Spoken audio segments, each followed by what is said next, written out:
Ayan, nag-park po muna tayo doon sa sasakyan. Sa ngayon po, ganito po ang sitwasyon ng daan dito. Medyo malalim itong pinagdaanan ng mga malalaking sasakyan, yung mga jeep. Kaya yung mababa po na 4 wheels, may hirapang makapasok. Pero kung 4x4 po, pasok po yan hanggang doon sa area. Ano po, ito po katulad yan. Sa ngayon, ongoing po ang kanilang pagdidevelop niyan, pagsisemento. So, dito na po tayo mga ka-farm lot. Magandang umaga din po sa inyo. Dito na po tayo sa property na ibebenta.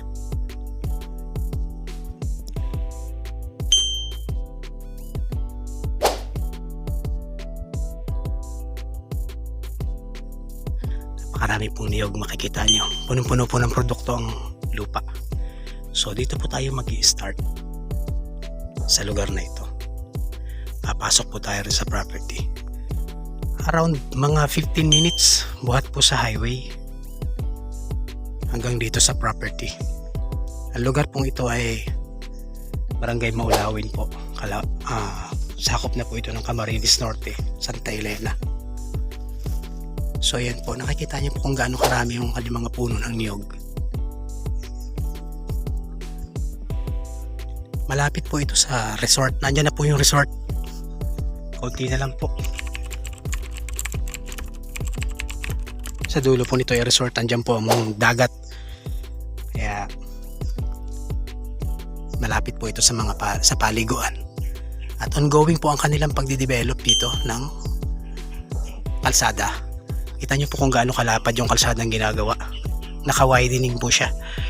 Tsaka ito po yung mga equipment nila, heavy equipment na panggawa. Ayan po, naka-ready na po yung mga materials.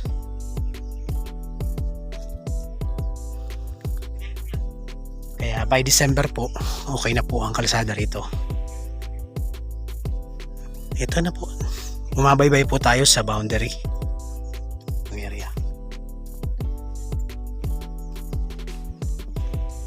Napakaganda po. Kita nyo naman po, napakaraming tanim na niyog. Doon po sa unahan, medyo pababa ng bahagya yung lupa. Pero pagdating sa baba, kapantayan na. Tayo ngayon na nandito sa pantay. Pantay po sa kalsada. Ang ating nilalakaran ngayon. May ilang puno siya na mga katulad dito. Yung tinatawag na American mangroves. Gandang kahoy po yan.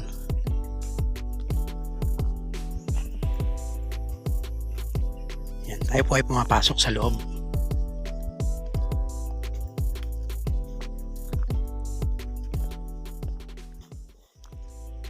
Yan, kasalukuyan po sila nag-harvest ngayon.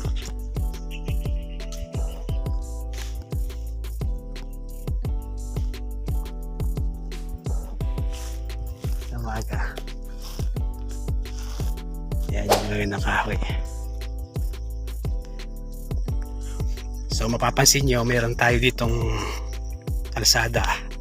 Hindi na po ito ha. Dito lang po sa right side po ang property. So yan, nakikita nyo naman po kung napaka-productive po ng lupa na binibenta. Ayan, may mga bearing plot po siya, may mga mangga siya. Oh. Manggahan po halos, dami. Ito po ay coco farm with rice field. May kasama pong palayan. Ang sukat po nito ay nasa 1.6 hectares. Ay, ikot ang bundok, nakikita yung palayan. Oo nga, oh. Para yung tubig ay salo. Ayan. Dito po tayo sa loob ng area. So ito po ang magiging boundary niyan. Ito, sako po ito yung mga mangga na ito malalaki. Papunta po doon. Papunta po doon. Ayan. 1.6 hectares.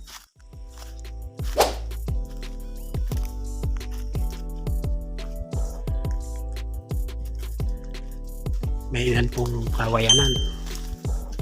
Yan, may kawayanan po. Tsaka may mga softwood o hardwood din. Jimilina, meron po.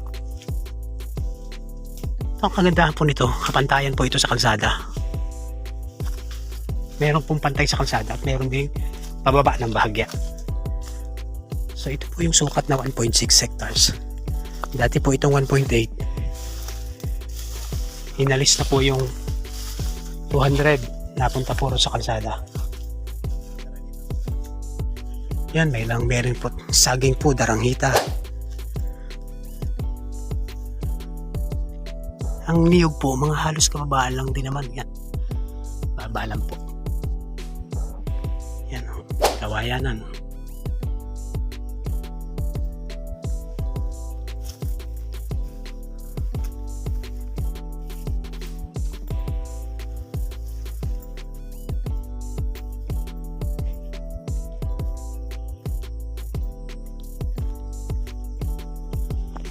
Ang title po nito ay Matured Cloa po.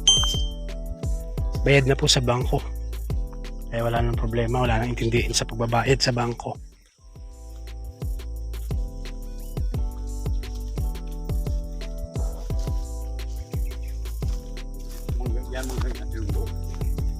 Dyan po sa mangga, tutumbok. Ay, mga mangga ang naka-ano no. Banderos.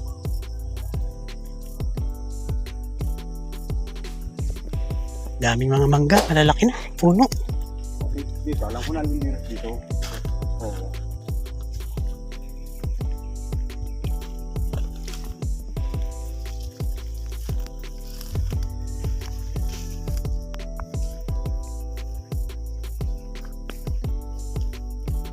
Dito na, dito na.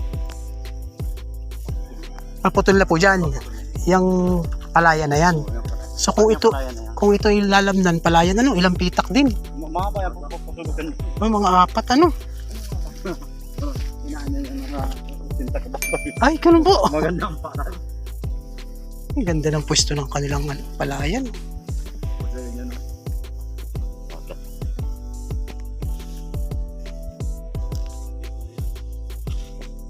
Sakop po ito. Kita niyo po kagandahan ng mga niyog. Makaproduktadong niyog. May mga sagingan po. Ayun po ang sagingan sa tabing kalsada.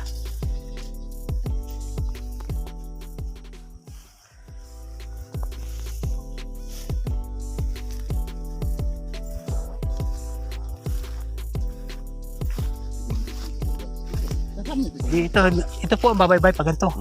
Pag ganyan. Ha? Yung sa sa kabila, kasama yung Ay, laki pala. kasama yung kabila na yung sinimo. Kasada na yun. Ay, dito po tutumbok. Ay, wala namang bahay. Ano yung bahay? May bahay isa. Ito yung bahay. Oh, yung... Ayun, yun po yung bahay. Yung karil sa anak ni Aril. Sa anak ni Ariel yun. So yan mga kaparmlat.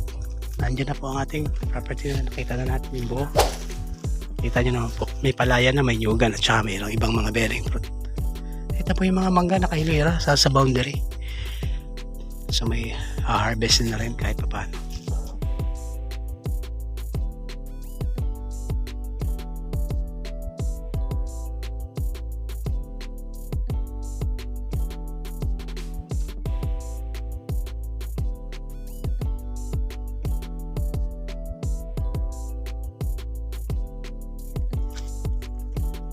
So ayan po yung palayan ha.